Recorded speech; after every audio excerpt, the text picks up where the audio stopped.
Sentinel Online. Now loading the Beast Unleashed podcast. This is David Sobolov, voice of Depth Charge in Beast Wars, and you're listening to the Beast Unleashed podcast.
This episode of the Beast Unleashed podcast features Stephen C. Phillips, Mike Blanchard, and Michael Wilson. Hello and welcome to the world's first ever Beast Wars Beast Machines review podcast. This is the Beast Unleashed podcast, brought to you by the Geekcast Radio Network. I'm your host, TFG1 Mike, and I'm joined by Pecan Court Michael. Hello. Hey, how's it going? It's going. And Steve Megatron. Hello, sir. Good day. Today we'll be reviewing the final 3 episodes from Beast Wars Season 3. So what's going on, guys? I'm not typing, damn it. Someone's typing. Bastard. Steve, anyway. So, how's it going, guys? Doing okay. Yes. Any interesting Hanging in stories from the Wilson household? Aiden said "fuck me." Oh, really? That was it. That was interesting. Yeah. How the hell did that happen? Wow. He was just he was sitting. Well, we were getting ready to leave, grocery shopping or something, and he said, "I have to go potty," and Christy said, "Fine, go potty." And she grabbed the baby and went out to the car to get him strapped in, and then I stayed with Aiden. And Aiden's sitting there on the toilet going potty, and he says, "Fuck me." And I said, Aiden, what did you say? And he said, "Fuck me." I said, what? Why would you say that, Aiden? And I'm suppressing the urge to just smack him. You know, I'm just like, what? Why would you say that?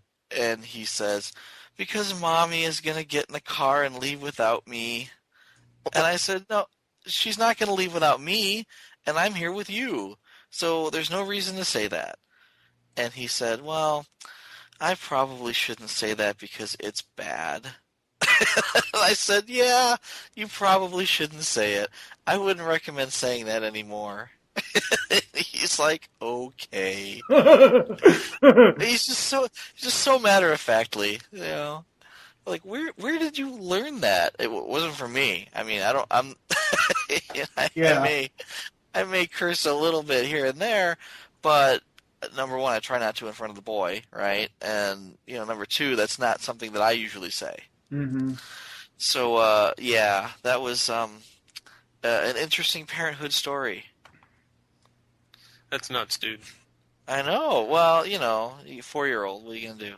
They say the damnedest things. Yeah. Just sitting on the toilet, pooping away. Fuck me. I was like, what? It's like, how about not? Yeah, it's like, maybe you shouldn't say that anymore. When I was little, and if I had said that, it would have been instant beating. I wouldn't have been walking for a good week. But, we don't do that with our kids, so it's more like, okay, let's analyze this a little bit. Why would he say that, Oh, but he agreed not to say it anymore, and I didn't have to pummel him. That's good. Yeah, Okay, parenthood so score let's one try for to me. segue from that. What have you been up to, Steve? Doing various voice actor stuff all over the internet. I recently got in an audio play on voiceactingalliance.com as Beast Wars Megatron and Tarantulas. And I'm also in the running for G1 Megatron, Starscream, and Scourge in a Transformer the Movie Abridged. Nice. Yes. Very, very cool. Do we have anything we need to respond to? Because I don't remember. If it involves bacon? No. Probably. No bacon, damn it. I mean, as far as, like, fan stuff, do we have anything from the website posts, or... I noticed Glade's been posting on some of the TBU postings on the website. Yes, it's mostly about how hilarious the depth charge fish pants was. Yes. Everybody's getting a kick out of that. Yes, and depth charge fish pants is probably going to be at the end of this episode, actually, because you did re-record the a better version of it than the one we had. I have it. Yeah. It is awesome. Nice. It includes depth charge fish pants. Do we have anything else before we get into the episodes? Have we brought up our UK affiliate lately? No, which our UK affiliate actually needs to send me MP3s, damn it. That's what they need to do. Get on that, Phil. I'm sure he will. I think he's actually at Fright. I think he's in London right now. I think he's at Fright Fest as we're recording this. Oh, that's right. I saw that post. Yeah. I was wondering what they were doing in London, but no, I didn't put two and two together. That makes sense. Yeah, math is evil. Yeah. I know. Yeah. I'm not very good with numbers.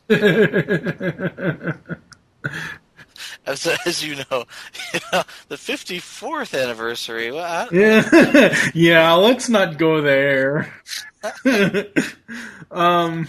Actually, I do have something very interesting. If my budget allows for it in September, I am going to be commissioning from Cali a Transmetal 2 Cheetor Puggle Former.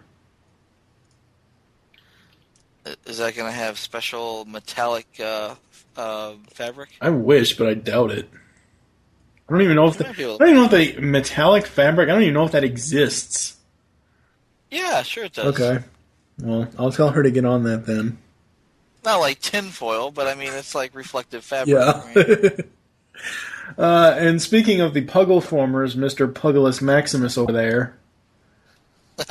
You got to take pictures of that thing. I mean, other than TwitPic, you all right? I know you're not going to update your website with the photo stuff, with the bio and the photo stuff, but you have to do a blog post about that with lots of pictures. I am. I need to settle down and take some pictures. I wanted to take some video of it. I've got put the video on YouTube, not just friggin' Facebook.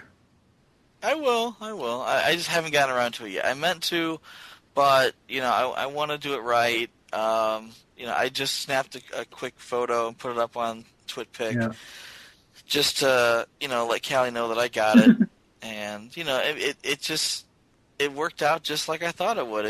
Puggles are pretty much the same size as Fort Max's head. And a Fort Max Puggle sitting on Fort Max's shoulders looks terribly cool. It's painfully cute. It's cuter than Fort Max has any right to be. Yes, it does. Yeah. All right, so I think we are going to get into some episodes. I'll never serve one as evil as you. You have little choice. And while you deal with the Maximals, I will complete the destruction of the Ark. You can't. The time storm from such an action would wipe out your entire race. Only those descended from Autobot and Decepticon. But I and the Tripedicus Council have different origins. Under our rule, Cybertron will conquer the universe and your precious Vok.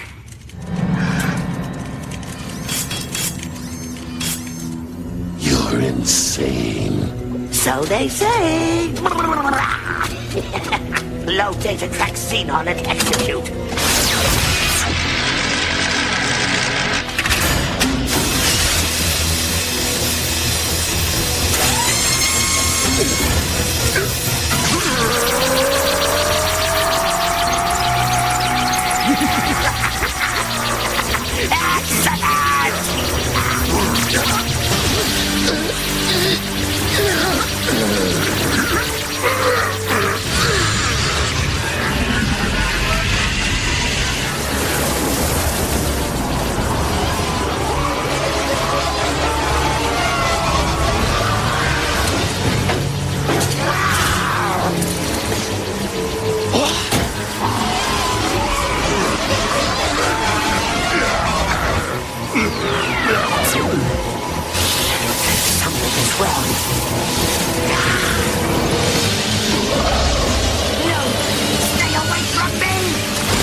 First up today is Other Victories, and please, nobody interrupt me so I don't screw stuff up, Michael Wilson.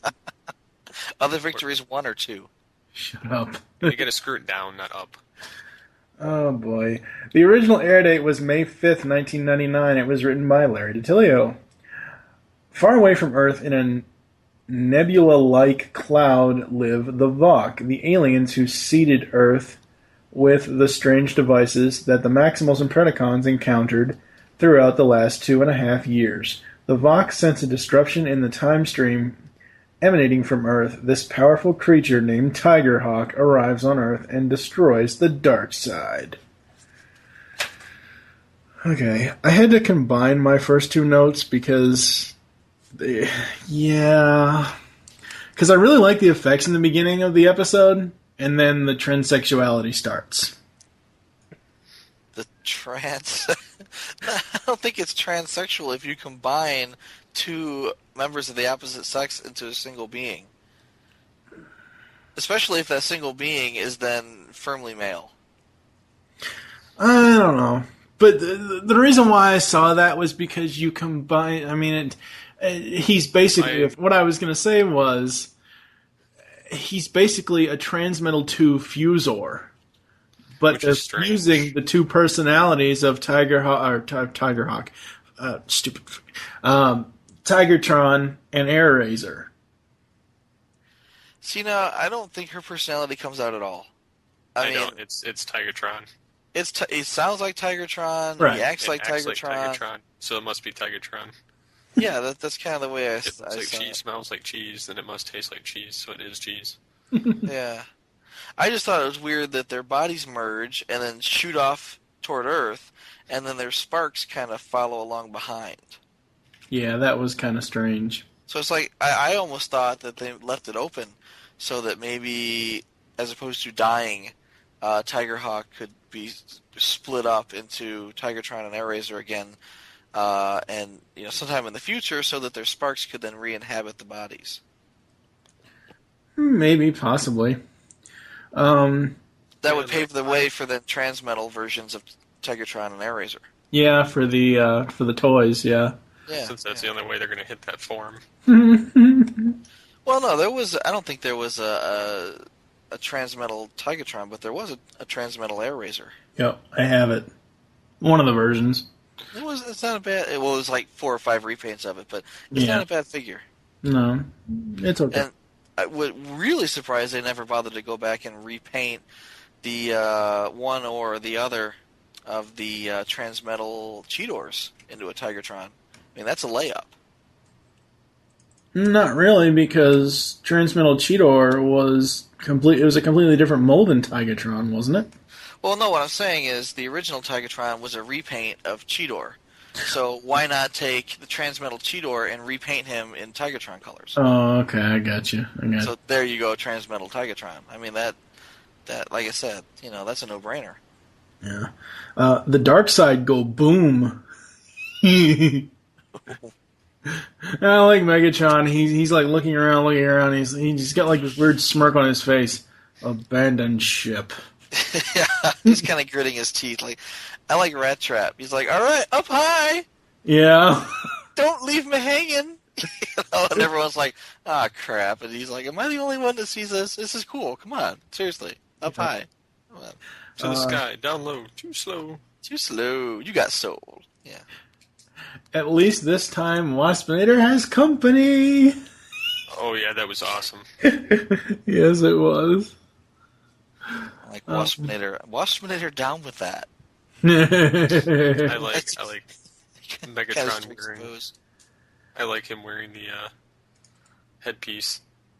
Oh, Judge Megatron. Yeah, that was so awesome. What is a British judge called again? Sir. No, it's like a magistrate or something. Yeah, magistrate. Yeah, magistrate headgear. Sir.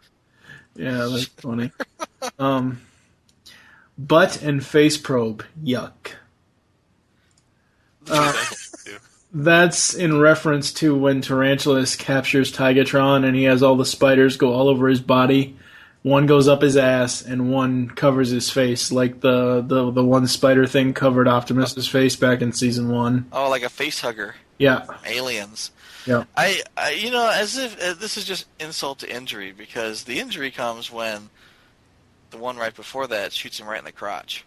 I know, yeah. And I was like, you just see it. It's heading for his crotch. They don't actually show it hit him in the deck, right? But the look on his face shows he just got hit in the deck. And then to add injury on top of that, insult to injury, if you will, it covers up his face with the, the face hugger. And you know what face huggers do? They've got, like, the thing that goes down your throat and inserts eggs. It's kind of like a big dork that comes out of the bottom of it, I almost wish I didn't write that note down now. Well, yeah, so you're basically getting teabagged here by this, spider thingy. Disturbing. Right? That would suck, I know. So you're getting punished in the groin, and you got something teabagging you. I mean, it's just you're just not having a good day. Oh, man. So, Tarantulas go boom, finally. And I think, really quick before you guys chime in, Michael, I think one of the reasons why Tigatron and Air Razor's Sparks floated behind them to follow was because when they turned into Tigerhawk, it was the two alien skulls that, like, they removed the sparks and inserted the skulls into the Tigerhawk body, so it had an alien presence, because Tarantulas' whole thing was he was going to remove the alien presence from Tigerhawk, and that's what made him go boom, was the alien skulls went inside him. So that's why you had Tigatron and Air Razor Sparks following behind it. I kind of thought it looked like an exorcism. Oh, yeah, it did. Yeah, like we need a young priest and an old priest. Oh, well, no, really, all we need now is Black Arachnia doing the Exorcist chick walking upside down the stairs. Oh, with her head spinning around, shooting out pea soup. Yeah. Yeah. But who else shit themselves when Tarantulas blew up? I did not. I was quite surprised. I didn't see it coming. I did not see that happening. Yeah, I was, because I've said this before on this show, but when I first got the DVDs, I marathon watched them, and I was like, ooh, awesome. And then when I went back and I watched it now, I'm like pumping my fist like, yes, no more Tarantulas. Finally got rid of that asshole. That has got to be the worst explosion for a bot in the entire series.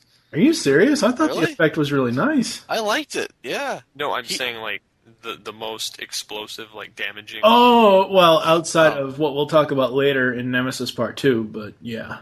No, I think he was the most. This was the most. I don't know. I can't express it, but this is there was nothing left. He was disintegrated. No, this was like Starscream hardcore. Yeah. I didn't really take a lot. It's funny. On these last 3 episodes, I didn't really take a whole lot of notes. I took notes, but I was really enjoying these. So my last note was, things have changed a lot. Okay. Yeah. Steve, what do you got for us?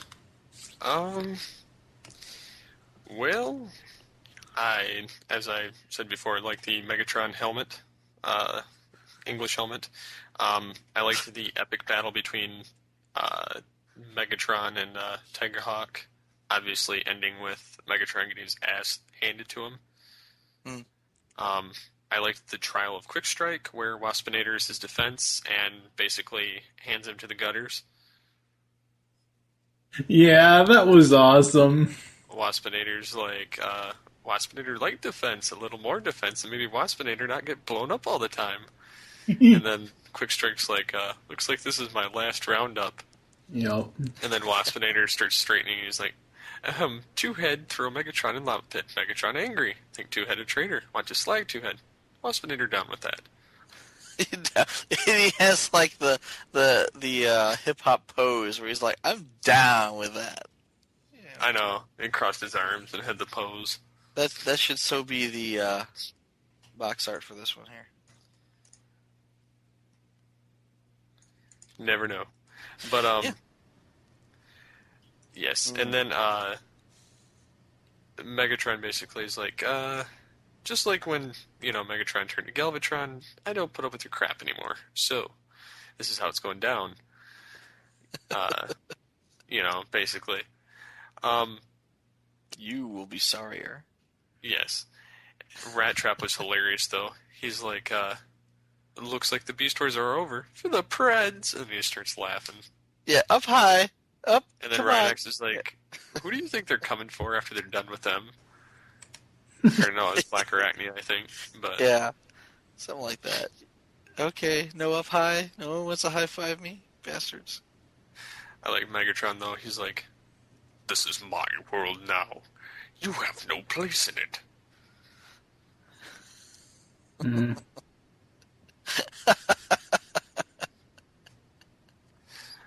Okay. And you get to see a little bit more Tarantulas' kooky side when Tigerhawk's like, you're insane. He's like, so they're saying. He starts cackling. And he skips in the air. It's like a Looney Tunes moment for him. He's kind of reveling, as well, you don't know until the next episode, but basically, he's on the verge of victory. He's about to win the Beast Wars for himself. Yep. And Tigerhawk screws it. Well, yeah, basically, he screws himself because, he ended up blowing his own damn self up with his own machinery. Well, didn't you like the scene where the Vok are coming at him and he starts shooting the thing and then he puts his fingers crossing each other like, no, I put the hex on you, stay away. And then I should remind Michael, this is the episode where Tarantula says it doesn't matter as far as the timeline being disrupted because I'm not Autobot or Decepticon. The Tripredicus Council and I are have different origins. They don't directly say Unicron, but It could be that Jay hacks this army. They don't actually say Unicron here, but later on, in I want to say the next episode, Megatron actually calls him a Unicron spawn. Spawn of Unicron Spark. He says something like that, like a Unicron spawn or something. And, that may have been an epitaph like Spawn of Satan or something, but some people take it to mean that no, he was actually created by Unicron, kind of like a sideways character in Armada. Not of Autobot or Decepticon origin. But take that what you will. Yeah, I mean, I could kind of see that. I don't so much buy into it. I'm not really sure what he meant of that. I'm sure Larry DiTilio probably knows, but they don't really go into it. I can still deal with it. Yeah, but why they would even have him say that when he's going to blow up 5 minutes later is kind of ridiculous. But it's one of those purposeful things that they just want you to kind of suffer through. Like, oh wait, Tarantulas might survive, and then they're like, nope, cancel. Well, there's a lot of characters that I thought should have died a while ago. Tarantulas being one of them. I mean, he had already blown up, was pretty well gone once, and that was before you ended up with that Black Arachne resurrection thing. But yeah, a lot of characters going to die here pretty quick. Yep. So Sad but true. Yeah, I didn't really think that this was going to be the end of Tarantulas, but I think maybe if there had been another season, we probably would have saw Tarantulas come back. It's debatable, but yeah, probably. Because, as far as this world's concerned, they all somehow come back. But there was something that they hinted for the next 2 episodes, and it was the Nemesis is shown on Tarantulas' computer.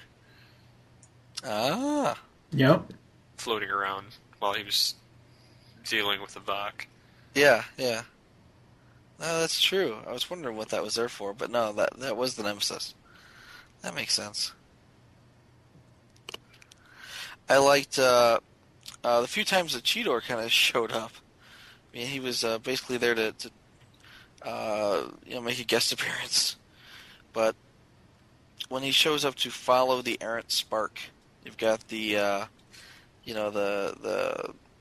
Tigatron / Air Razor spark that's following the body, and Cheetor's following it, and I'm thinking, this reminds me of Lassie. Like, what's that, Sparky? Timmy fell in a well? You want me to follow you? Okay. No, it's nothing like follows that. The spark along. No. And the spark takes him to where he wants to go. He thought his cat brother was back. Can't fault him. Well, sparks aren't supposed to just float around. Well... Unless you're Starscream. Yes. Yeah, otherwise, they're not supposed to just float around. Or unless they're giant skulls in disguise. Is it in this episode, or is it in the next episode where, yeah, it's in this one, where the spark finally, Seats itself. Yeah, Primal shows up, and he asks him, what is that? What are these? Yeah, no, well, he says, what is it? And Cheetor says, it's old friends, come home. And I think that was really nice, because if you go back in our episodes when we talked about the one where the two of them got destroyed or got taken away, it was Cheetor there the whole time and witnessed them go. So you have continuity here. Right. So I really like that. That was nice. Yes. And again, it would have been nicer if, the newly, I don't want to say resurrected, but yeah, this new Tigatron entity, if you could, I don't want to say see Air Razor in there, but just some type of reminder that Air Razor's there aside from the wings. Maybe she's an apple in his eye. Sorry, I couldn't resist. Yeah. I thought it was funny. They're slapping her on Cheetor. If your Cheetor's on the fritz, just give it a whack. It'll work. Yeah, that was toward the end. Oh, yeah, because Cheetor got knocked out. Yeah. And then the sparks wake him up. They're like, hey, Catbot, we need help. It's like Lassie. Lick. It's like, come find my body. I'm not dead yet. I'm not dead. I feel happy. Come here, Sonny. What else you got, Steve? I think that's pretty much it for that episode. I mean, it was a good... It was one of the better throwaway episodes in a sense, because this character survives for 3 episodes, not even that. 2. See, I think this could almost have been a 3-parter. He survives till Nemesis Part 2. I know, that's what I'm saying, but I think that they could have, instead of calling this Other Victories, this could have been Nemesis Part 1. But they wanted to stay with the V theme that they had going from the entire first, second, and third season. So yeah, that's true. They had to wrap up the alien timeline, and so now they're like, okay, the aliens are dead because, there's only 2 out of this whole Nexus, project that... Yeah. Out of all the Vok, these are the only 2 that, we'll just kill them and call it good. Nobody knew where they went. Well, no, they assumed it was destroyed, so they were like, I thought it was sterilized. Well, apparently not, numbnuts. What about you, Michael? What do you got for Other Victories? I had noticed that, you can tell how comfortable David Kaye is with his role at this point. Oh, yeah. Yeah, I mean, just the whole courtroom scene was just, he just played that, not so much over the top, but it was out there, but it was so casual, if you know what I mean. Oh, yeah. And I don't think that, they would have pulled that off in the first season. No, not at all. It was just very well done. Mm-hmm. But that's about all I got. That's it? Well, I covered some other things. I had notes as far as, Cheetor's appearances and being slapped around, and At one point, Optimal Optimus actually forgets how to fly. Which, just like, what the hell? I like when he gets trapped in the ground. Oh, yeah. Yeah. And then his hand sticking out, it's like... Zombie my Prime. finger. When I saw that, the first thing I thought of, because his hand is so damn big, first thing I thought of was Shredder from TMNT2. Venus flytrap. Come here, Cheetor, let me squeeze you. No, he's like he's like Gary. Pull my finger, and then he'll come out. At that point, he's blowing himself out. Poor Gary. We give that guy so much flack, and he's such an awesome guy. I I know. love Gary. Yeah. That's why we tease them. Yes. We love him. He's the best. Yes. So I guess we are going to move on then, if we don't have anything else to say about other victories. X was here, and Dinobot. They went that way. Fleeing our approach. Not if I know Megatron. He's after something.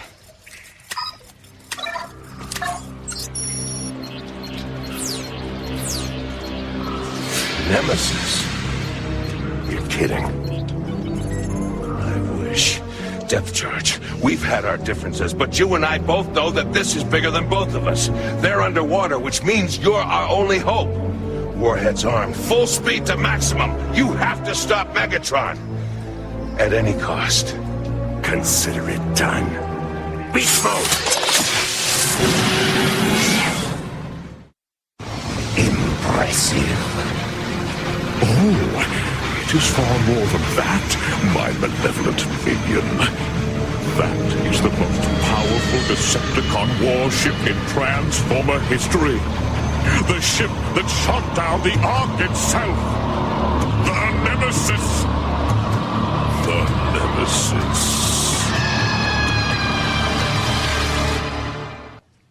And finally, the last two-parter of Beast Wars. Closure we get. Sort of. First up is Nemesis Part 1. The original air date was May 6, 1999. Written by Bob Forward. Tigerhawk adjusts to this new lease on life and the powerful abilities he has. The Predacons are without a base, and Megatron dispatches a team to look for new staging grounds while he investigates Tarantulas' recent schemes. Megatron discovers that the arachnid scientist has pinpointed the location of the Nemesis, the battle cruiser that launched the Generation 1 Decepticons from Cybertron before they boarded the Autobot Ark. Dun dun dun! Dun dun. And normally it's Steve's thing to find stuff from the wiki, but I thought this was very interesting. If you look at the Nemesis Part 1 post or page on the wiki, I love the caption for the Nemesis picture. The most powerful warship ever built, and I just had it washed. That's awesome. Alright, so getting into my own notes here, and not taking away Steve's notes, but Asshole. Just because I read some of it from there doesn't mean I read it all. I have my own mind, you know. You're a robot. You have no mind. You have no brain. You have no personality. Shut up, Drown! Transform and finish it. Oh, I don't know. It just whenever Gary or whenever Optimus or Optimus in general just makes lines like that, I love it because it just reminds me so much of Prime from G1, even though it's not something Optimus Prime ever really said, but I thought that was really cool. I don't think it's something Optimus Prime would ever say. And I've said it before, and I'll say it again. This does not seem very Autobot-ly. And again, these are not Autobots. These are Maximals. There's a difference. I don't think so. And actually, I have to argue something with you about the whole Autobot-ly thing because I've gone back, and I'm getting on a whole tangent away from Nemesis here, but I've been going back through my Matrix set, and I'm up to, like, I don't know, Fire in the Sky, or I'm up to, like, the 9th or 10th episode of Season 1. Yeah. And there are several times throughout there that the Autobots actively go after the Decepticons to stop them before the Decepticons even do any activity. So the Autobots are not totally good and not totally to the point where they fight only if they have to. So, yeah, I've been going back, and I've noticed a lot of stuff from G1, and I've noticed a lot of stuff from the movie that conflicts with your term Autobotly. So, how about this one? Blow it out your exhaust port, Primal. Yes, dear. Silverbolt is so whipped. Yes, dear. Well, he's just ahead of. At that point, his head fell off. So. Yeah, and I like the He's spring. ahead of the game. Yeah, he's ahead of his time. Did you see the spring? Yeah. The Rock'em Sock'em Robots. Yep. He should have stopped while he was ahead. Oh, damn. Waspinator final splat alert before he gets his comeuppance. One of the things that when I was watching this, I think I watched it, I watched it like 3 in the morning a night ago or something. I don't know. I watched it like after we recorded the Christy Marks interview. When the proto-humans are alerting each other, it's Star Wars horns. It's the same musical, it's not the instrument, but it's the same musical sound that they used at the end of Jedi to show the celebration in the special edition. It's the same friggin' sound. You think so? I know so. If it's not the exact same sound, it's extremely similar. Because the first thing I thought when I watched it earlier, I was like, ooh, Star Wars. So they've got like Ewok horns. Yep. It was cool though. Yeah, I'm not saying it's not cool. I'm just saying it's. It was so cool that 10 years later, George Lucas came and replaced the music. I thought it was a very awesome job on the flashback scene telling the G1 history of how the ships crashed. I thought that was a really nice visual showing the Ark and the Nemesis. That was awesome. Yes, it was. When Depth Charge cuts open Rampage, his spark is showing also a beating red heart. That is very weird. Huh. That might be why he couldn't die. There's something like, and it's like a split. It's not so much of a split second of like the Starscream thing for Waspinator back in I was gonna say Possession. It's a thing where if you look at the open chest and you look like immediately to the left, you can see another part of his insides. It looks like a heart. At least to me, it does. Something small and red off to the side. Yeah. When Rampage gets destroyed, I like how the flash between Dinobot TM2 and the original shows up. That was very cool. Yeah, that was really cool how he held his chest as. I mean, of course, that death scene of Depth Charge was so epic. It was like awesomely cool. And Primal's like, Depth Charge did it. He won the Beast Wars, and he's like, not realizing what is Depth Charge going to do when he hits the water. He's going to take out the unkillable. Yeah. He's not going to go after the Nemesis. Hell no. He's going to go after Rampage.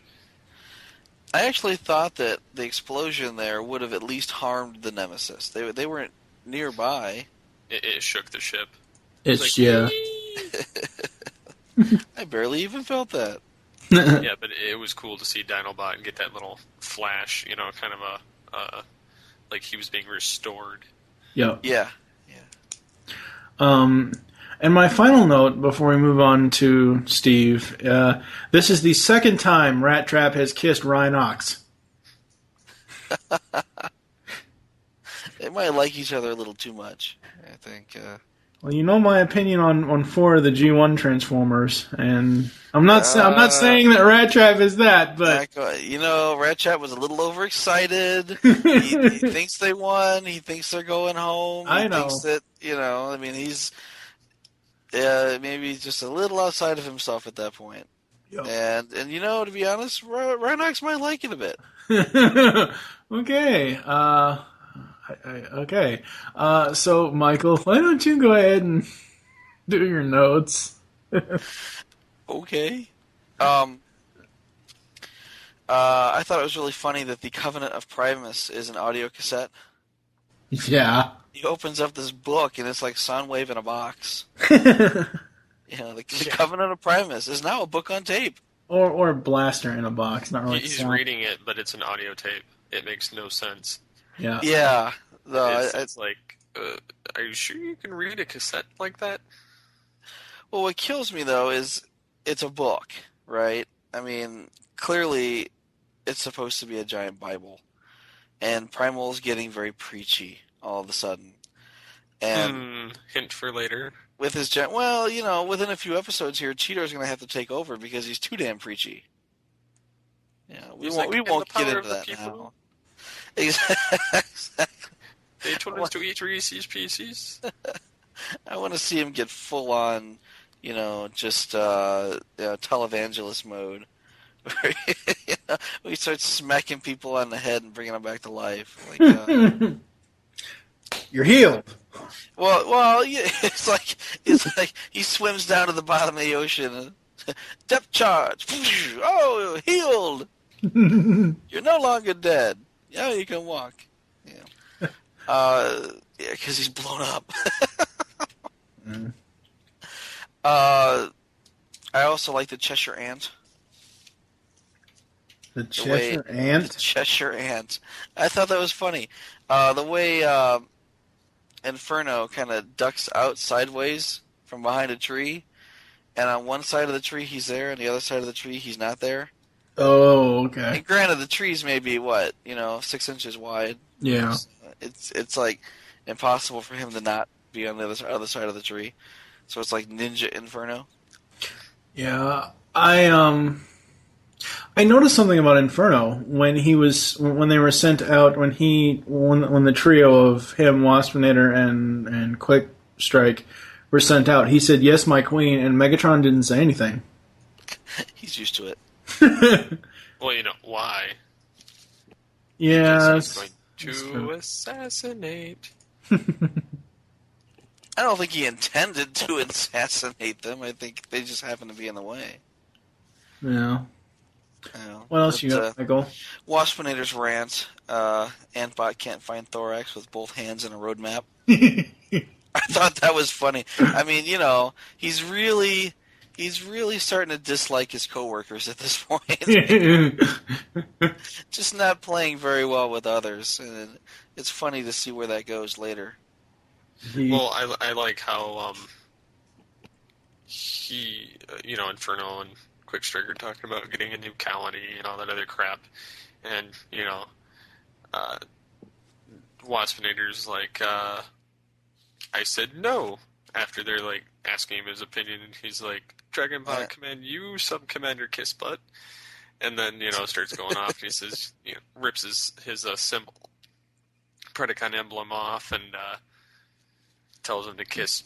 Almost got to kiss my ass, but almost got there. He says big, fat, stripy, and then he got blown away. Yeah, they shot him Pulp Fiction style. Yes, there's a lot of Pulp Fiction references here. Well, we'll get into that, I suppose. But I just thought that was funny.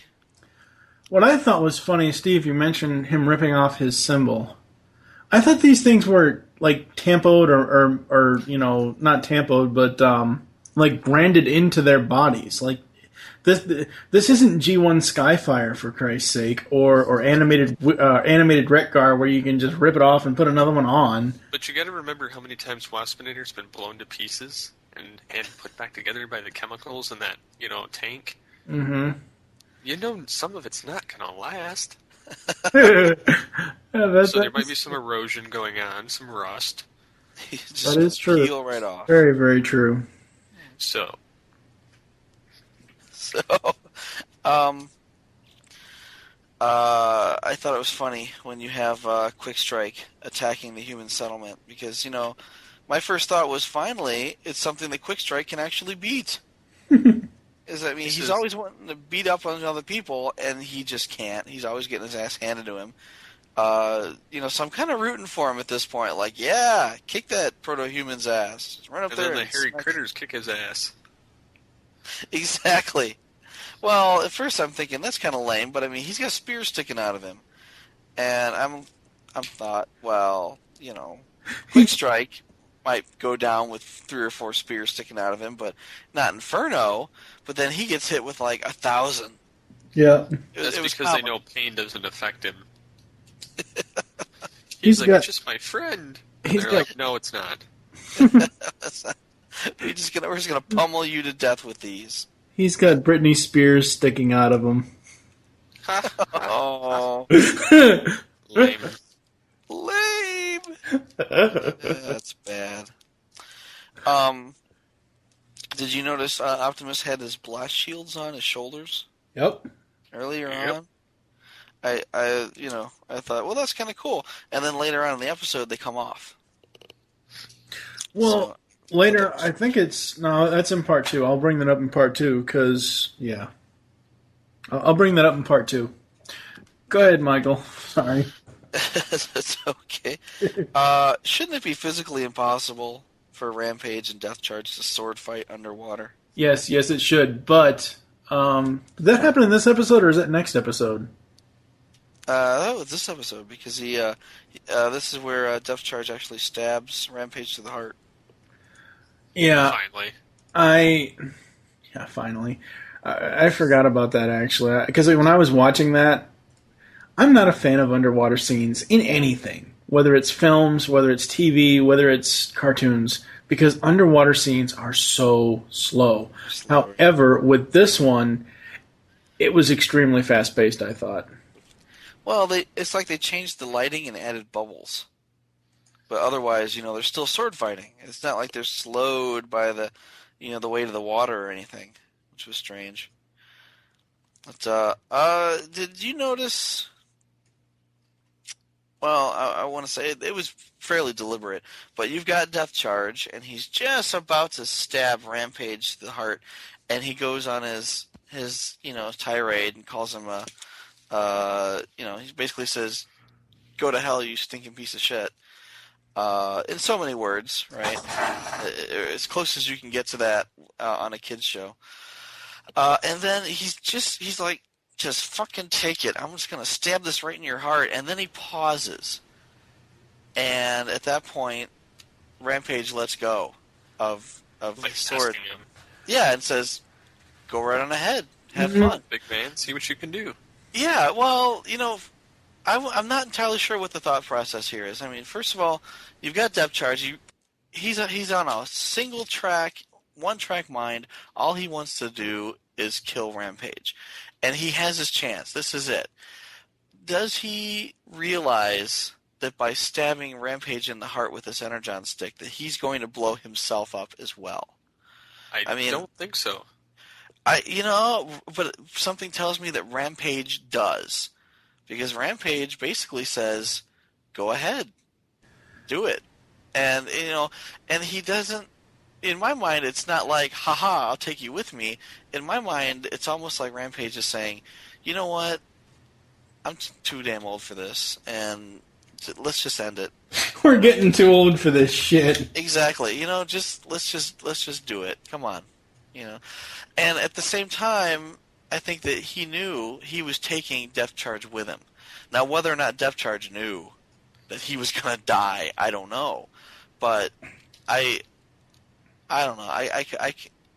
I want to say that there should have been a way that they could have killed Rampage without killing Depth Charge as well.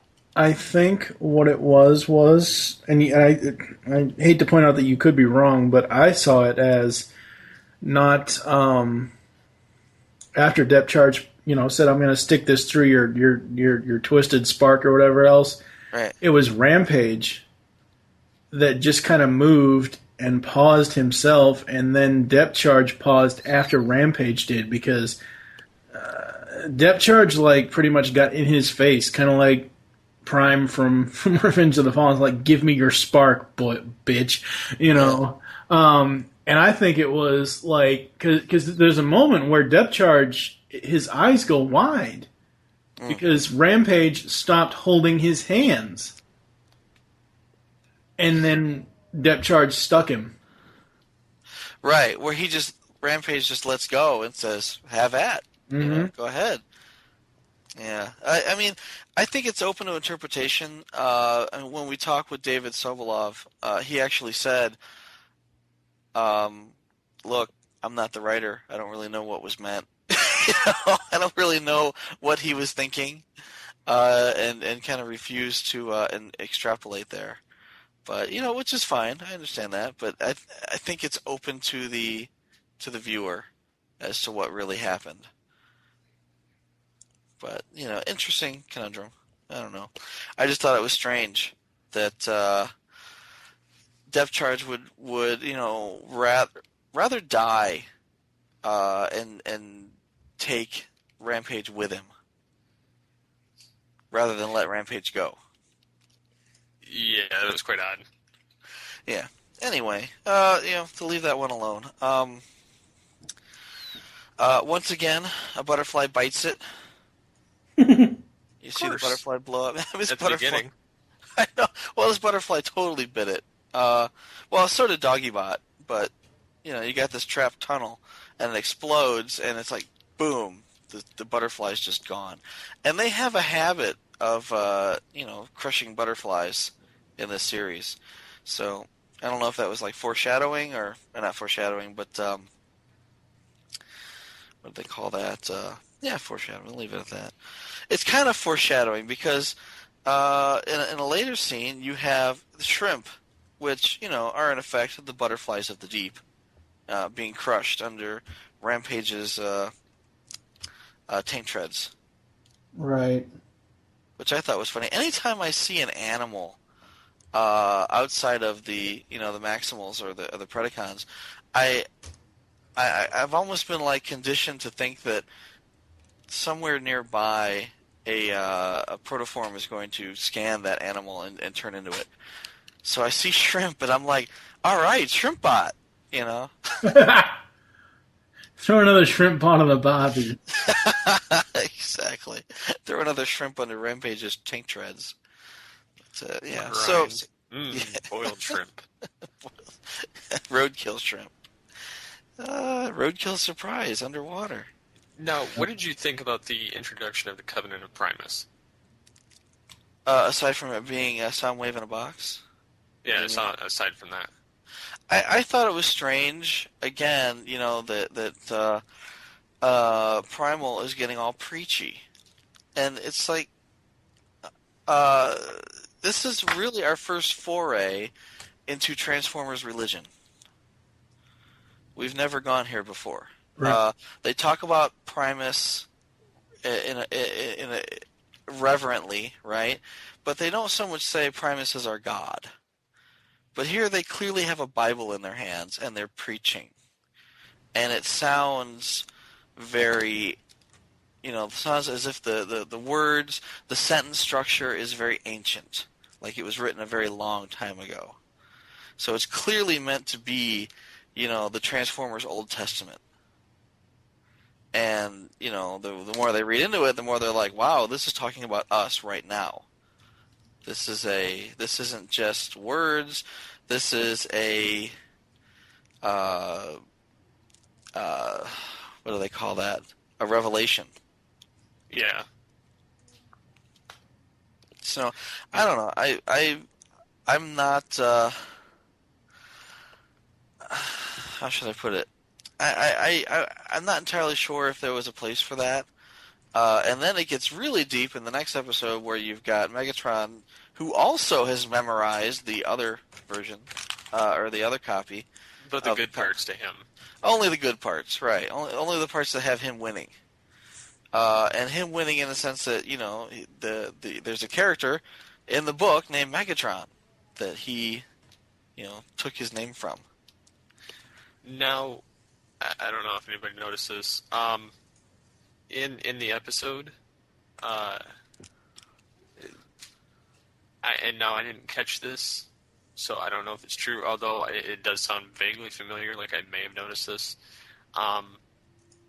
They said something about, for animation error, that when Primal's reciting the Covenant of Primus, Cheetor's in his normal transmetal form. I didn't notice that. I'd have to go back and look. I didn't notice either. I'd have to go back.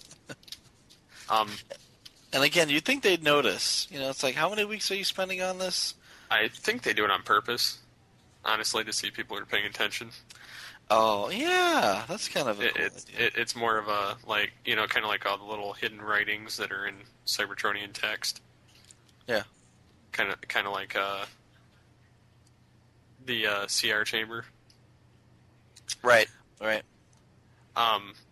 This series this episode marks the first actual maximal killing a Predacon. Right. Well, they're very reluctant to kill anybody. And it also showed Depth Charge actually hesitating when he had the moment. Yeah. Yeah. Which, you know, you would have thought he would have just stabbed blindly, but no, he kind of stopped to think about it for a second, like, what? Yeah. It's like, wait a minute, you're letting me kill you? Okay, I'll kill you. Sure, why not? He's like, sounds great. But yeah, they're very reluctant to actually, you know, kill anybody in battle. Up until these last couple of episodes, in which case everybody dies. It's almost like, you know, the first episode of Season 2 all over again. Where, you know, it's like, oh, miscellaneous characters? Yeah, there's a lava pit for you. Have fun. Oh, not even that. I mean, obviously we're going to be continuing into, Beast Machines, but, I mean, if you look at, the whole of Beast Wars, this two-parter, and then what happens in Beast Machines, I mean, Megatron, genocide, planet-wide genocide. I mean, essentially. Yeah, well, no. Yeah, they don't really get into that until later on, but yeah, it's, as far as, one Maximal and one Predacon, and I'm going to kill you now. Yeah. It doesn't happen a whole lot. Yep. What else you got, Michael? Just that, here at the end, close to the end with the penultimate chapter, right? We see how far the animation has come. Oh, yeah. Yeah. I mean, they have the opening scenes, which are gorgeous. The sky and the landscapes, I mean, they've really come a long way. Even since the beginning of Season 3, it's like, wow, they're just continuously improving. You've got the lighting in Tarantulas' underground lair, the water effects. It's extremely hard to animate or CGI water, and they did that underwater battle very well, and they did the effects on Nemesis coming out of the water very well. Right, well, it's almost like a waterfall coming off the ship. Yep. And it was just really well done. Yeah. Yeah, I was just, really, really enjoying watching this. And I don't have, HD, let's say like Blu-ray versions of the DVDs. I don't think anybody does. No, nobody does. But you can watch the Beast Wars episodes in HD in 720p on YouTube. Yeah. And since I've been watching them on, in high def on YouTube, it's like, wow, this is really gorgeous. I mean, they're just really, really beautiful episodes, and I can watch them full screen, and I get a pretty good sized monitor in high def, and it's amazing. I mean, just so well done. What do you? Yeah. Anything else, Michael? No. What about you, Steve? What do you got for Nemesis Part 1? Well, I've got the Covenant of Primus on the Nemesis has an Autobot symbol on it. Huh. Yeah, that's kind of weird. The one in the Ark has the Autobot symbol. You would think the one on the Nemesis has the Decepticon symbol. Probably because the Decepticons only want to know the good part. I want to know why are there only two? Alpha and every ship Omega, have one? Ark and the Nemesis. Well, I don't know. You would think that, I mean, if this is like the Transformers Bible, that there would be one in every room on every hotel in Cybertron. Cybertron even have hotels? Motel, hotel? I don't know. Motel. They have bars. Why wouldn't they have hotels? Yeah. They have titty bars. Rat Trap even confirms that. That's right. Well, I was actually referring to like old McAdams oil house or ale house or what, ale house or oil house, whatever. The McAdams pub is one of those fictional places that they talk about all the damn time. I want to say in Transformers fan fiction at least. I'm not sure how many times it's shown up in. I think it showed up like once in G1 or something in season 3. Yeah. I forget, but they have bars, and they have bars where the fembots don't wear their chassis. So, the torso plates, yeah. Exactly. Torso plates over their chassis. So, yeah, they have that type of thing. Why not have a hotel? And in my experience, and I've, been in a lot of hotels, when you open the nightstand, you've got a phone book and a Bible right there. Yeah. And the fact that, again, every time they need to read something, they've got a holographic display or a monitor or something. Occasionally you'll see Primal with a book. And it's like, is this the book he's reading all the time? No. It's like, here, I got a copy of War and Peace here. I've been reading it for fucking ever. How about I read Covenant of Primus instead? No, this was found in the ship, though. How many books does he have? Well, the Ark is where he got it. The Axelon went to the depths of the sea, so he can't go down there. Oh, okay. It's not like he's going to be like, oh, depth charge, could you give me another book? Oh, wait, you're dead. You're dead. Yeah, that makes sense. But it's like, why doesn't he have his own copy? I mean, again, it's a Transformers Bible. Why would the last 2 copies on Earth have... Well, yeah, literally the last 2 copies are on Earth because they went down with the Ark and the Nemesis. They don't have more copies? I mean, it's audio cassette. You could dub the tape, right? I used to do it with, like, George Michael's when I was 15, so, you can do that. Wow, that's really dating yourself. Holy shit.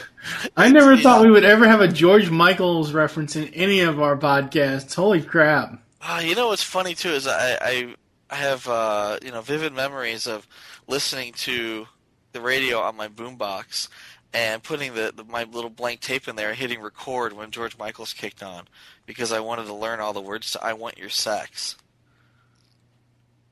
Wow. I still remember most of them, too. Yeah. Oh, boy. Yeah. Okay, so to digress here, back to Nemesis Part 1. Get off the George Michael's bandwagon. Steve, I think I have like 5 more things I want to mention that are of actual importance. Last time Waspinator gets blown up is this episode. Just before he becomes the king. Rustinator. Yes. King Wasp. But, Transmetal 2 Megatron, his beast mode head, functions much like his T-Rex head did, in the sense of paying attention to what he wants, petting it, and watching TV. You stole my note from Part 2, you asshole. Well, it was in Part 1. So. Did it happen in Part 1? No, it happened in Part 2.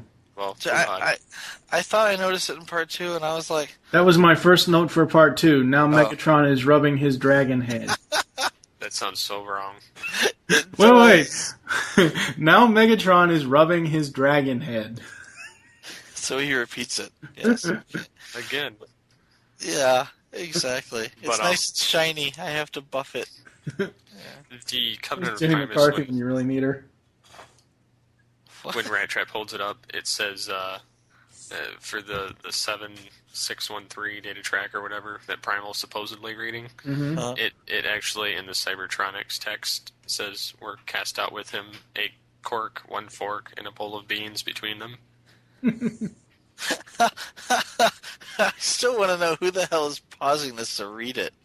That's crazy. I don't know, but every time I check it out, it lies to be true.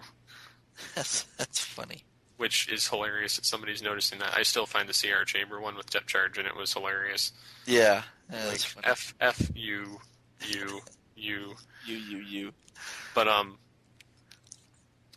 yes, and as for some more, when Megatron refers to Tarantulas as Unicron's spawn, right. You could kind of see it as a son of a bitch moment, but It actually was cemented, which is probably where I got it from originally, was the Primeval Dawn convention exclusive comic, where they actually state he is a spawn of Unicron. Well, that was written by Furman? Yes. Yeah, see now, Furman wants to tie everything back to Unicron. That's because he likes Unicron. Yeah, he likes Unicron, he likes Grimlock, and he likes killing everybody. You know, which again, I see a lot of Simon Furman influence here in Nemesis Part 2. Yeah, it's like he's everybody the whole thing up. Well, when we get to Part 2, Simon Furman actually wrote Part 2. Well, he collaborated with the entire Nemesis 2-parter, which was originally supposed to be a 3-parter. Yeah. Right. Well, again, you have everybody dying. It's like, all right, well, all of the Predacons, except for Waspinator and Megatron die. And then, Tigerhawk dies. And Depth Charge dies. And Depth Charge dies. So, I mean, you're just killing everybody left and right. And to me, whenever I see a bunch of Transformers dying, I suspect Simon Furman. It's like, man, who let Simon Furman in? Everyone's dying all of a sudden. Yeah, but it says originally they'd had bigger, grander plans for a Season 4, which didn't come. I heard rumors of them bringing back the physical jets, like the cyber jets. Oh, wow. The Seekers, I mean, and their Seeker brothers, that the Coneheads, and having Megatron actually make Starscream as his little bitch. Which I'd heard many rumors of these. Yeah. Kind of like how they did Starscream in animated with the little crystal shard. Right. They were going to do something similar with the G1 robots. And, of course, have to wake up the Autobots and Decepticons. Which would have been pure hell. Yeah. I'm not sure how... Well, I can see how they would animate that, but I'm not sure how they would tie that in with existing canon. Well, that's where it would create a time storm, new timeline. Oh, everything's screwed. Yeah. See, I hate it when they do that. But, did you notice Primal echoes Optimus Prime throughout the 2-parter of no matter the cost? Oh, yeah. Right. Stopping Megatron. You're stealing my lines from Part 2, damn it. Well, he actually said Stop stealing my lines, you asshat. He said it to Depth Charge. He does say it. He does say Yeah, but Megatron that's not where I stop. noticed it. So I understand he did say it to Depth Charge, but that's not the inflection. I mean, yes, that's what Optimus said in Well, he G1. said at any cost. I mean, he says something similar to He that. says something very similar. Right, but He didn't later steal on the in lines Part 2 is where I noticed it more as Optimus Prime. Right, yeah. No, he says a lot of things like Optimus Prime.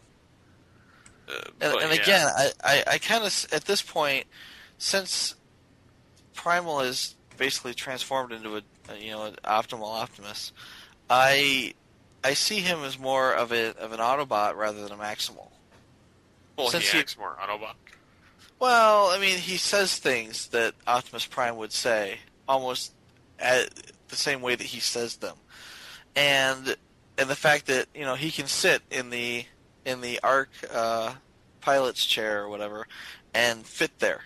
It looks like he's supposed to be there, as opposed to everyone else who looks like little kids standing next to a grown-up table. You have anything else you want to bring up, Steve, or can we move into Part 2 now? No, we move into Part 2. Okay, so finally, to end the Beast Wars saga of Beast Unleashed podcast, we have Nemesis Part 2. The original air date was May 7th, 1999. It was written by Simon Furman. Time is running out for the Maximals as Megatron draws to a close the epic 3-year saga of the Beast Wars. With the working Decepticon warship at his command, the Predacon leader is ready to return to Cybertron on a mission of conquest, leaving the Maximals stranded on prehistoric Earth. Alrighty here, so first note was, as I have said say it 3 times already because Steve already stole it. Now Megatron is rubbing his dragon head. It's You know still, what he was saying at that scene? still doesn't sound right. It's nice and sweet. Precious. You know how many pieces of Waspinator I got? Oh, I love that scene, or that quote. And I've kind of mentioned this already. Dinobot TM2 is becoming more like the old Dinobot. And actually, when Michael and I talked with Christy Marks about Dark Glass, and she revealed or a little bit more. I mean, we kind of know the basic plot line of it, but she kind of confirmed it. Of Rat Trap trying to restore Dinobot. They did take that from Dark Glass, and they put it into this when Rampage got killed, and then TM2 Dinobot is it's pretty much restoring the old Dinobot's personality for some strange reason. Right. Well, it looks to me like Dinobot's coming full circle, and that, he's like, oh, I have honor, and, he never had honor before, and he had never actually come in contact with the original Dinobot, so it makes no sense why he would suddenly, inherit Dinobot's sense of honor, unless you factor in the occurrences in Dark Glass. Right. Dark Glass kind of fills in the blank spaces, in that, the Rat Trap had tried to put the old Dinobot's memories, or his programming, let's say, tried to force feed that into the Dinobot clone, but it didn't surface. And now that Rampage's spark is destroyed, now the original Dinobot programming begins to come to the fore. I mean, that makes sense. It explains what happened, and it would have been some nice foreshadowing from earlier on. Yes. And this series is all about, what happened here is going to really bring up ramifications 2 or 3 episodes down the road. Oh, so yeah. I seriously think that Dark Glass would have been a much better episode to put in there rather than go with the flow. Yes, but we know why it didn't happen. But anyways, I thought that Tigerhawk's stance of, I'm going to make a stand here type of thing, and his little weathering powers, I thought that was extremely awesome. Especially when he fires on the dark side, or not the dark side, Jesus Christ, dark side's gone. When he fires on Nemesis, and Nemesis fires back, it's just like that old Ruby Spears Superman cartoon when Superman's like knocking the comet back. Unfortunately, in this, Tigerhawk doesn't win. No. Well, I thought, and again, with I don't know if you recorded it while we were talking about Aiden and his favorite X-Man. No, I didn't. Oh, yeah, Aiden loves Storm. And when I was watching this, I was like, it's like Storm. Because he's like, causing tornadoes and, weather-related effects like lightning and stuff to attack Nemesis. And I was like, it's like a Transformers Storm without the spandex. I actually noticed I noticed them every now and then throughout Beast Wars, but Steve usually catches them from the wiki, but I noticed an animation error. Ooh. In one scene where Megatron is firing on Tigerhawk, Dinobot's shown, but his face is mirrored. The laser light eye is switched. Yeah, I noticed that a couple times in that episode that it happened. Well, that was this episode. I know that. Yeah, I actually noticed that too, and I, for some reason, just thought that was how it was supposed to be. No. I'm like, because his eye was like focusing and unfocusing, and I'm thinking, isn't that on the wrong side of his head? Yeah. That doesn't make any sense. We so need to get Jim Burns to interview for this show, because there goes Inferno, he burns. And Quick Strike, too. Well, now that we're killing everyone, I was surprised that Inferno and Quick Strike stay dead in this one. And my first thought was, like, are they really dead? That's kind of insane. But, later on, you've got the proto-humans playing drums on Inferno's head. Yeah. And his head's not talking or anything, It's like, Waspinator's head falls off, and he can stick his tongue out and pull himself around with it, which is kind of weird and funky and gross at the same time. But, you knock Inferno's head... Well, no, Inferno's had his head off completely a couple of times. Yeah. And he still came back to life. Yeah. So, I don't know. I'm I'm not entirely sure that those two are actually dead, except for the fact that they're killing everybody else off. It's like I said. You don't. I've said this before. You don't kill off the comedy relief. Well, he didn't kill Waspinator. Exactly. And even though Steve stole it earlier, this was the point where I thought this was most like G1 Optimus. This has to stop at any cost. And just the way Gary said the line as Primal, I thought it was very much like the way Cullen said it in TFTM. No matter the cost. Yep. Yeah. All right, next note here. Hey, you emasculating fembot! What the hell did she pull off of him? Was it his tail? That was his tail. Oh, Jesus She pulls Christ! his tail off and then snips off the end. Oh, shit.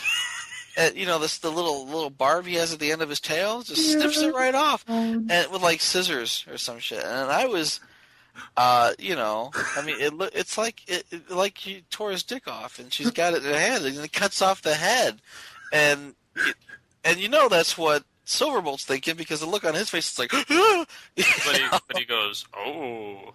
Well, he's crossing his legs at this point, like, ah. So She just chopped off his dick, man. So Black Arachnia is Lorena Bobbitt. It's like Lorena, it's gonna chop it off and throw it out the window. Oh, Jesus. I don't know what she did with the head, but she took the rest of it and jammed it into a power conduit until it melted. I mean, that's just cold. I need Steve to do a line as Megatron. The line about, oh, come on, let's have it. Oh, I love that. That's actually in the quotes. I know. Say it, damn it. Oh, come on, let's have it. The usual destiny and honor speech. Speech this. I see, and I know it kind of reverts once we get to Beast Machines, because, and we'll get to that once we get there, but I just love seeing how badass Optimus is now in this. I mean, he's not. I mean, this is, and it said it in the episode synopsis. This is it. This is the final stance. So it's like there is no more talking. This isn't Beast Wars Season 1 where they meet on a snowy hill and try to discuss stuff. This is the final stance. This is full on knocking each other's teeth out. Yep. He's like, you've given me hell and I can't take it anymore. It's like, I have this giant Autobot body, which basically allows me to beat the shit out of you, so I'm going to now. I just got 3 more notes, and then we can, I guess we'll go with Steve after me. Knock, knock, anyone home? I got this here ship for you. I'm going to need a little context there. Oh, Rhinox drives the ship through the Nemesis. Yeah, okay, Oh. yeah. Well, no, I thought you were referring to when the Nemesis shows up and starts eating the top of the Mount St. Hilary. No. The Beast Wars are over. Waspinator, happy at last. Waspinator gets the last word. Waspinator gets the last laugh. Well, I don't know. I think, ultimately Megatron's going to get the last laugh. Well, as far as Beast Wars goes... Yeah, as far as Beast Wars goes, Waspinator... If Beast Machines never happened, Waspinator got the last laugh. Well, we've talked before about, what happened if the Beast Wars never ended, and you end up with, these Transformers on Earth for 4 million years waiting for the G1 Transformers to wake up. And basically that's what you have here with Waspinator.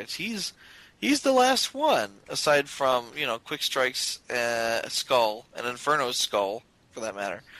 Assuming they're really dead. You've basically just got Waspinator left. Right. And, he's going to hang out for 4 million years.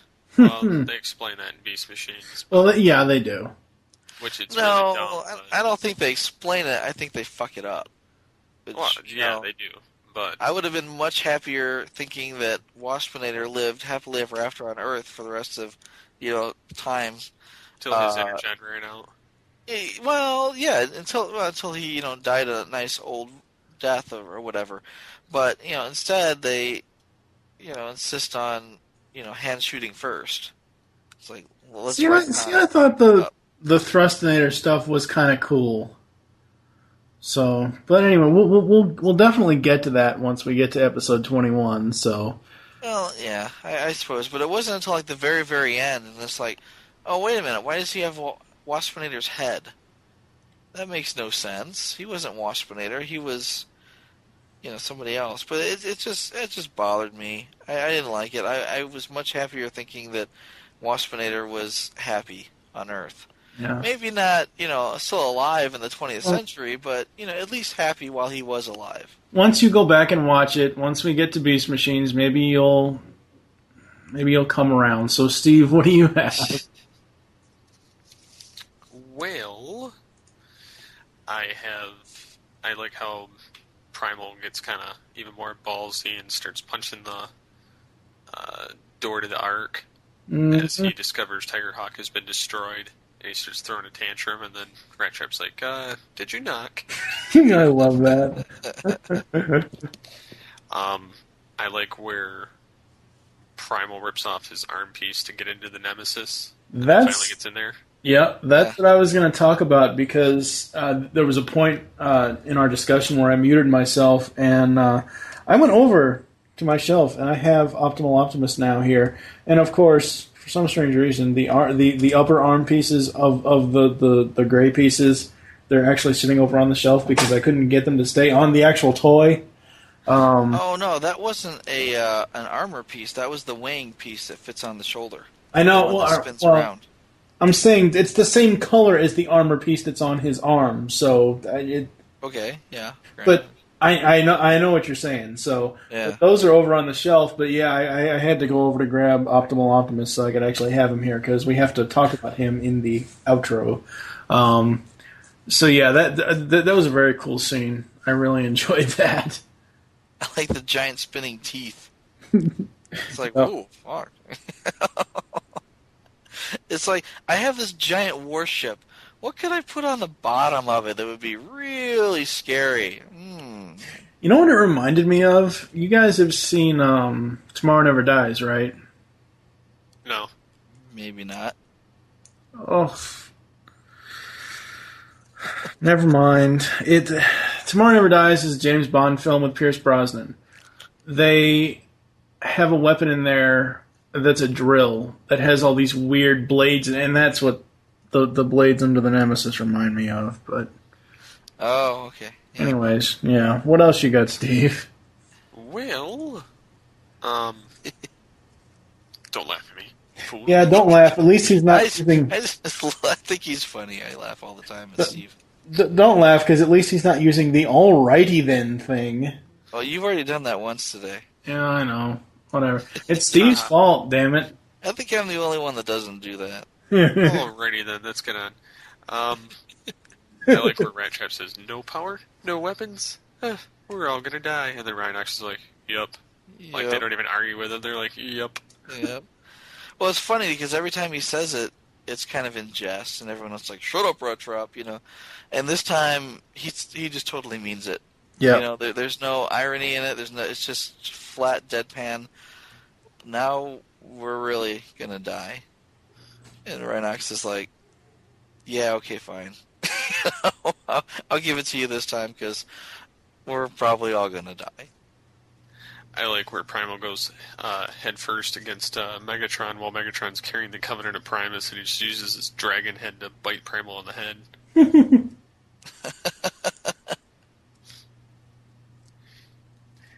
Yeah, that was pretty nice. Funny. Another one of the quotes is where Dinobot 2 argues with Megatron. He says, destroy them, and Dinobot's like, negative. What? What possible reason could you have to disobey me? And then he's like, I'm your master, your creator, and then Dinobot's like, and I had my honor, asshole. You dare use the H word with me? And then he throws him next to Primal. He says, stand aside, traitor. And then, Rhinox rams through. Yep. Which was epic. That was fairly cool. Went right through the whole ship. Yep. And this part with the ship will come back next season. What? Does it? Yes, with Beast Machines. No, it doesn't. Really? No, Yes, it explain. does. I noticed that Dinobot goes down with the ship, which I thought was... As far as the shuttle. Was he in the shuttle? Okay, yeah. You mean that... Yeah, Dinobot it's in the shuttle. episode Black Arachnia finds the shuttle that they crash lands on side. Yeah, okay, yeah. I remember now. Never mind. Oh, well, Dinobot wasn't in the shuttle. Dinobot No, was in the Nemesis. Dinobot was on the ship. Yeah, and Optimus said, save yourself. And he's like, no, and he just went down. Now, I'm thinking, 4 million years from now, when Megatron goes back to the Nemesis, he's going to find a dead Dinobot lying there. Which I thought was kind of strange. But, for all we know, Dinobot swam out of there and ended up fighting with Waspinator for another 4 million years. Did the Nemesis explode? No, it just crashed back where it was supposed to be in the G1 where they found it. Okay. All right. It should have gone back in the ocean. It did. I expected to see, it kind of went up. It was kind of like a really cheesy 80s crash, where a helicopter flies behind a building and then you see a big explosion. Where it's like, I didn't actually see the helicopter explode. I don't know it exploded. Whereas here, the Nemesis kind of goes behind these hills. And you don't really see anything. I expected to see like a big splash. Or at least see it hit the water. Cannonball! Well, like the Titanic. Yeah. When they show, in G1, when they show the Nemesis underwater, it's in pieces. Yep. And it would have been epic to see, the Nemesis kind of float a little bit, flounder, hit the water, crack in half, and sink. Yeah. Yeah. This is also the first time the Nemesis is named by name as this two-parter. Right. Yeah. Which is weird. They state in Beast Machines, Black Arachnia does, that they were aware they stranded Waspinator there. Mm-hmm. Which, why would they leave him? Other than that they thought, like they said, he's dead, or maybe they thought everyone just else didn't was care. They figured they'd send a cleanup crew afterwards. I figured everyone was just dead, Yeah. So leave them all behind. But yeah, it would make sense that a cleanup crew would show up because there's just so many Cybertronian artifacts lying around. Most of them Waspinator body parts. Did you notice Furman stole some crap from the Transformer the movie? As like far what? as quotes, like more quotes. Well, Optimus just does nothing but quote G1 Prime. Now, but he says, in the darkest hour, there will be a light. Yeah. So, they just kept copying, which was kind of strange. Well, I don't think it was copying. The whole point, ever since Agenda, and, I guess you could go to Possession, but, ever since Agenda, up till now, they've had various G1 references. Actually, since the web. Okay, well, whatever. You know what I mean? Fool. I hate that episode. Thank God I never have to watch that fucking episode ever again. You just don't like spiders. No. Anyways, you got anything else, Steve? Nope. That's it. What about you, Michael? Well, my favorite Pulp Fiction reference, and that was when Megatron's reading from his copy of the Covenant of Primus, and he says, and you will know my name is Megatron when I lay my vengeance upon you. No, that's what that was. Okay. That's what that was. Ezekiel 25:17. Before. I've told you before, ever since we started podcasting together, I've told you, if you're just going to send me a link with nothing else, I need friggin' context. And I'm like, what the hell is this crap from Pulp Fiction that he's sending me? I sent you context later because you were like, what the hell? I know that. And I responded and told you what it was. But no, it's Ezekiel 25:17. Yeah. And, it's like, what does Megatron look like? Does he look like a bitch? But of course. Kind of like a bitch. Like a big dragon bitch, kind of. I do. Before we, I don't know if you have any other notes, Michael. But before I forget about this, I have to bring this up. Steve, you're incorrect. About what? They never returned G1 Megatron's spark. Yes, they did. No, they didn't. I watched the episode. They never went when Megatron was near the Ark. He never went back to where G1 Megatron was. The spark chamber never opened. It never It never went back into Megatron's chest visually in the episode. Have you ever watched the deleted clip? No. Here, allow me to enlighten you. It's a deleted clip that started out on BWTF. It's on the final disc of Beast Wars. It's like literally 20 seconds. They take Primal's saying of where he says everything is as it should be at last, and it shows in a rough animation sketch Primal shoving Megatron's spark back into the classic Megatron. Oh, I think I saw that. Yeah. Yeah, I did see that before. Yeah. Yeah, so I mean that in itself that explains it. Although I would have liked to have seen that in better animation. I'm trying to bring up the picture here that you sent, and I'm having trouble highlighting it in Skype. Well, it doesn't have a clickable link. It does, but for some reason it won't open when I click on it. Well, here's the actual wiki page, but yeah, here we go. Oh, there it is. Oh, yeah. See, there's a picture. Yeah, but it didn't actually happen in the cartoon episode, so it doesn't really count. If they had left actually, it does. No, continuity-wise, yes, it does because it was on the disc. If it wasn't on the disc, then I could say no. No, doesn't count. Asshat. Well, I mean, the asshat, you asshat. It doesn't count because it wasn't in the episode. It was supposed to be. It just got cut for time. Well, I mean, as far as I'm concerned, like Dark Glass is canon, basically because it explains what's going on in Nemesis 2. It was never actually filmed.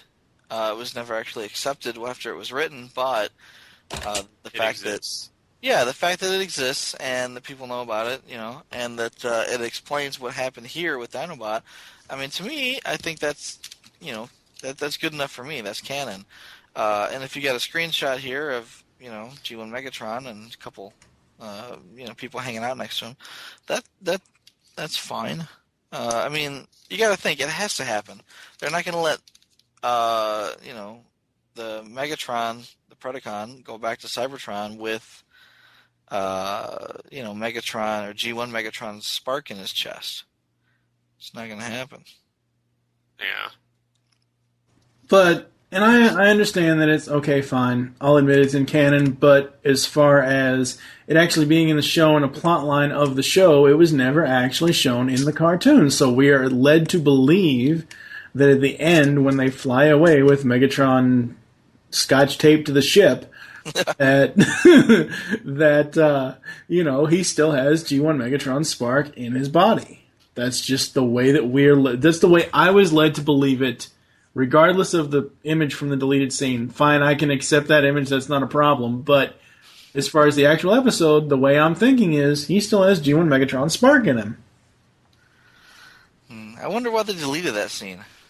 Time. Steve said it was for time, probably. Just for time. Oh, well, I mean... They used... It looks like they wanted to go with an alternative scene as well. Mm. Because I don't know. They reused the audio from the same clip. Oh. For another clip. I mean, they could have tied it in as just, an overdub, with Primal as they fly away saying, now that we've restored Megatron's spark to his rightful place, we can go back to Cybertron or something. Yeah, but they didn't say that. Well, it could have been as simple as that. I know, but they didn't say that. What else you got, Michael? I liked, how Dinobot, I should say Dinobot 2, the Dinobot clone, started to sound a lot like the old Dinobot. Yep. Once his spark was restored. Yep. I should say, once Rampage died, the new Dinobot stopped sounding, like Dinobot with his mouth full of marbles and started sounding more like Dinobot. Yeah. Yeah. Where he starts saying, nobility, and it's a very noble, and not very honorly or sporting. Honorly. Honorly, exactly. I like how you put Lee on the end of things. Honorly, exactly. Uniquely. I offered my honor. She honored my offer, and all night long it was honor and offer. Honored my offer. What the hell? Oh, Jesus. I just got that. Oh, God. That's horrible. You've never heard that before? No, but it's funny. It's funny, yeah. That's awful. That's right. She honored my offer.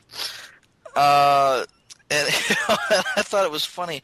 You've got, super-powered Tigerhawk Storm floating around, just basically single-handedly taking out the Nemesis until Megatron brings the main cannons online. And, all I gotta do is push this button, right?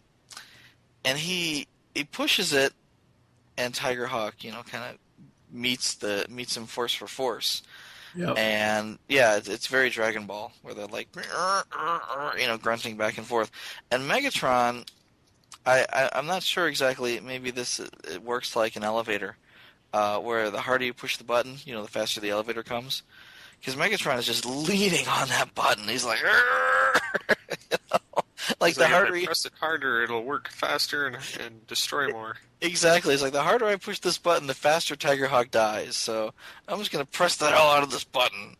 Yes. Yeah, but it was too bad. I mean, Tigerhawk lasted about 2 episodes, 3 maybe, and then he died. Which and his death wasn't even as epic as let's say Death Charge, who only had 6 or 7 episodes. 7. 7, yeah. Yeah, so not as epic. I mean, I think anytime somebody dies, I think anytime someone dies, referring back to like Rhinox, where he says, when a spark is born, the universe rejoices, and when a spark dies or passes away, then the universe weeps. And it's like, I want the universe to weep when one of these guys dies. I want it to be that touching. Well, the problem with that is, especially in Depth Charge's case, is that everyone dies. We can't stop and warn everybody. Well, it's not really the fact of Furman writing it. It's the fact of you really don't have time to mourn Depth Charges. I mean, there's like a half a second where Primal's on the radio saying it, but he paid the ultimate price for saving us. And there's like a moment, like a half split second of silence. But there really is no time because they have to get their asses in gear and go kick Megatron's butt and go back to Cybertron. Well, okay, let's say maybe mourning is a bad term, but his death should be so epic that I will never again forget that he died. Like Dinobot, in that was epic. The Code of the Hero, it's Code of Hero. The Code of the... No, it's Code of Hero, you asshat. He's saying to piss you off. It's hilarious. So, Dinobot dies, and it's epic, and, it's memorable, and, Sure, Dinobot's second death was even epic. He traitor'd, he went back to normal, and then he says, "Good luck, Optimus Primal," as he sits there and watches himself get blown away. Yeah. No, it was very cool. Even him going down with the ship, you didn't actually see him die. But, I don't, for all I know, he didn't die, he got away. But, still, it was very neat. He regained that piece that was lost to him, and, he still went out. Yeah, he still went out on his own terms. Depth Charge dies, and there's a scene where we don't even know what the hell he was thinking or what Rampage was thinking or what was going on, but it made us think.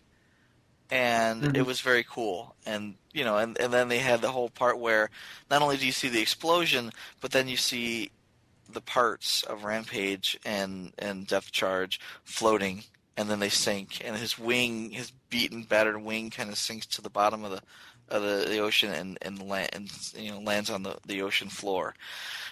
I thought that was poignant. I thought, not only did he have an awesome death scene, but they wrapped him up and put him to bed nicely.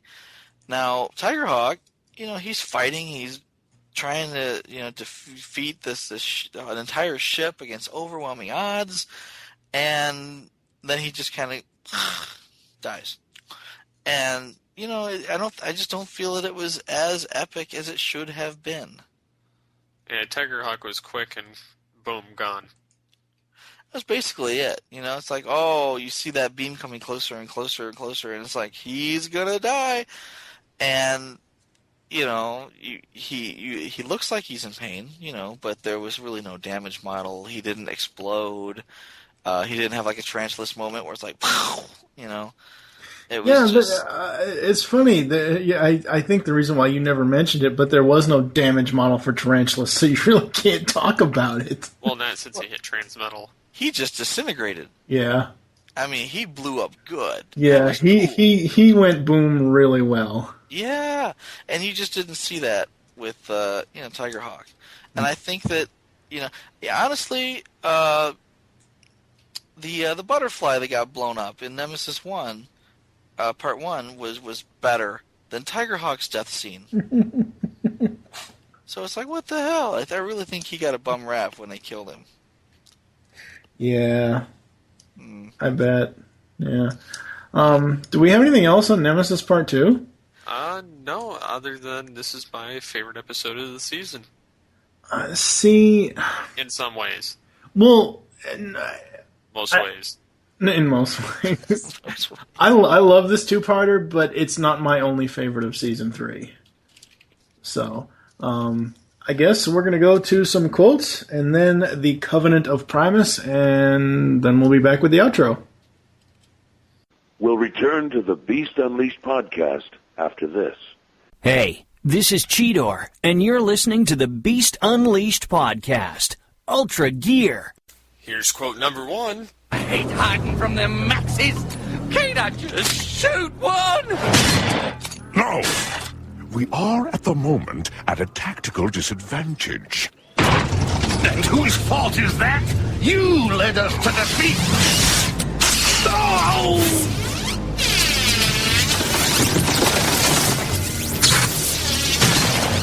Defeat? Not yet. I suspect that Tarantulas may have left a legacy I can yet utilize. Against Tigerhawk? Ha! The royalty will triumph. All we need is a new colony. And I shall find it. Ha! Antbot not find own thorax with both hands and a road map. Here's quote number 2. This is Depth Charge. Red activity spotted in Grid Skyline. Confirmed. Strike team ready to deploy. Fall back until their arrival. Blowing out your exhaust port, Optimal.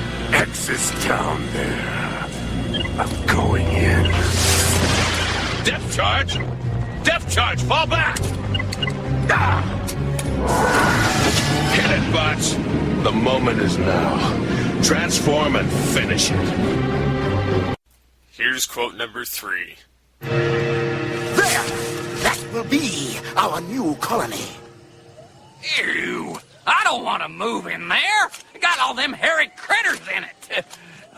Unless you mean we's gonna slag them. Oh, please tell me that's what you're planning. The royalty demands a new colony, and we shall take it by force. Yahoo! Now you're talking. How's about it, bug boy? You ready to rip? No. What? But the royalty commands. I said no! Dragonbot command you, Sub-Commander Kissbot! Dragonbot not command Wildsbanator! Not anymore! Wildsbanator, sick of being evil, sick of being Predacon! Wildsbanator especially sick of getting blown to scrap all the time! So, Wildsbanator quit! As of now, which means Antbot and Two Heads can just pucker their mandibles and plant big, wet, juicy one right here on Wasbinator's big, fat, stripey...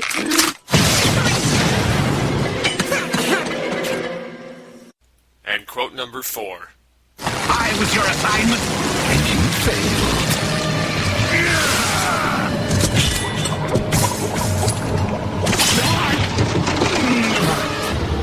Raw energon, right through your twisted spark. Take it straight to the pit, you sickening piece of slag.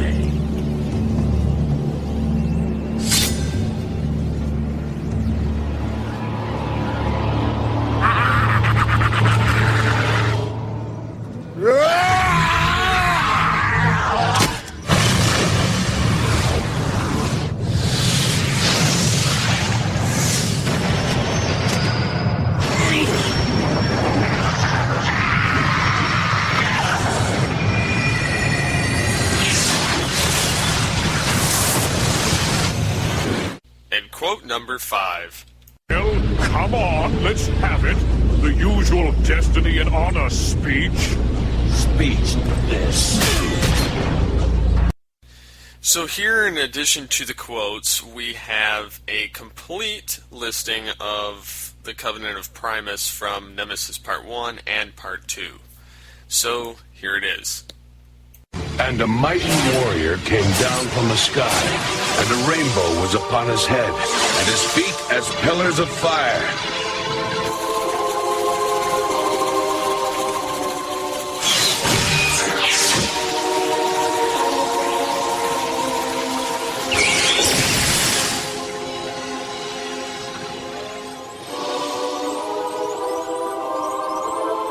And the great dragon was cast out onto the earth, and his followers were cast out with him.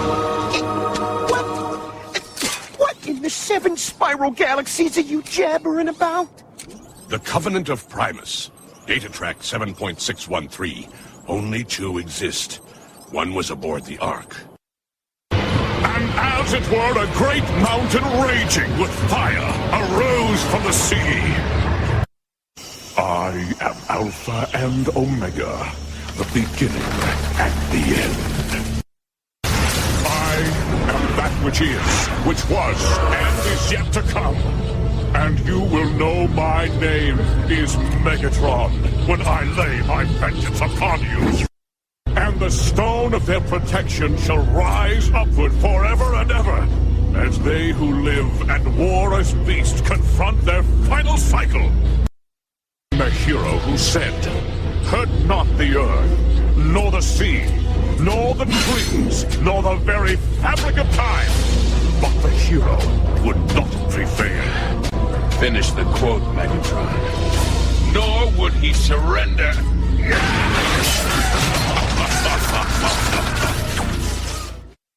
I am Alpha and Omega, Optimal Optimus.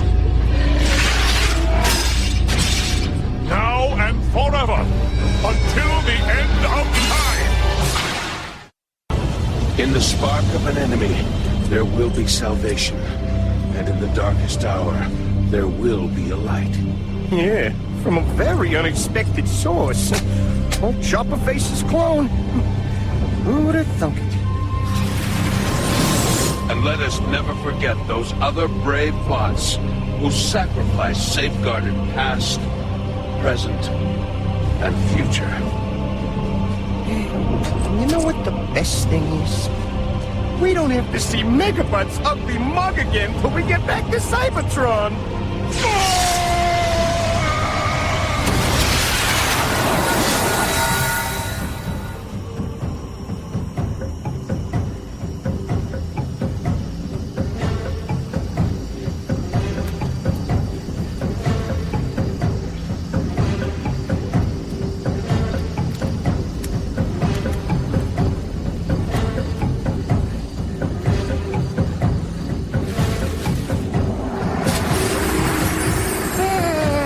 Was Benito happy at last? Now, back to the Beast Unleashed podcast.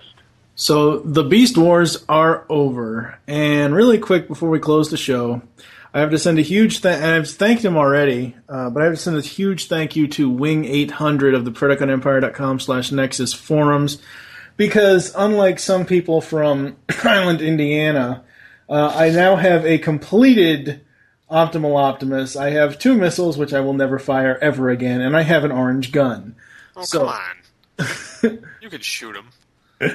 No, I'm not shooting the missiles whatsoever. Fire.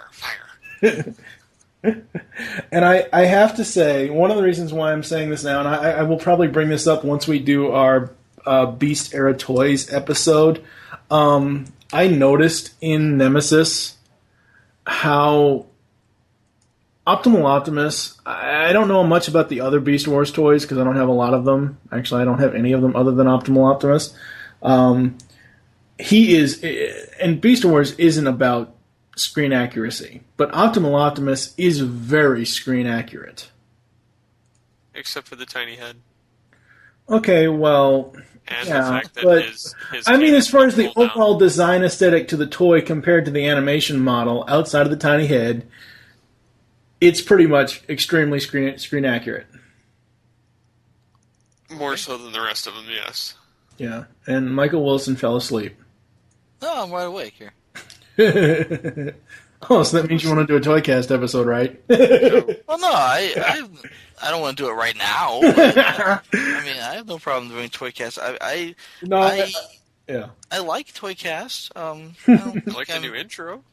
Yeah. We'll talk. We shouldn't be talking about that on Beast Unleashed, but yeah, that's something I forgot to bring up. But anyways, so I guess I'm just going to go straight into the outro. Thank you for joining us here on the Beast Unleashed podcast. There's several ways to get in contact with us or leave feedback for the show, and I'm losing my voice. Visit the website, geekcastradio.com. You can comment on each episode post. Please do this. We are starting to get a little bit more comments, but we would like more people to comment. And no, Kevin, host comments do not count. Join the forum, spreadoutgunempire.com/nexus. Leave the show's feedback in iTunes. I'm going to have to check this for next episode. I have not checked this lately. Follow us on Twitter. The show name there is Beast Unleashed. Mine is TFG1 Mike. Michael, what is your Twitter? PecanCT Michael. And Steve? SCP-21. All right. Call the voicemail line. Tell us the show you're leaving the message for and your name. 502-526-5821. We hope you enjoyed this episode of the Beast Unleashed podcast. Join us next time when we will be recapping Beast Wars Season 3. For now, I am TFG1 Mike with Steve Megatron Phillips. And Michael Wilson. And Megatron closed the show. Boil them, mash them, stick them in a stew. The Beast Wars are over. Who lives in a colony under the sea? Depth charge fish pants. Who wants to kill Rampage for you and for me? Depth charge fish pants. Whose manta ray goodness is misunderstood? Depth charge fish pants. Who sounds like Batman and Clint Eastwood? Depth charge fish pants. Ready? Depth charge fish pants. Depth charge fish pants. Depth charge fish pants.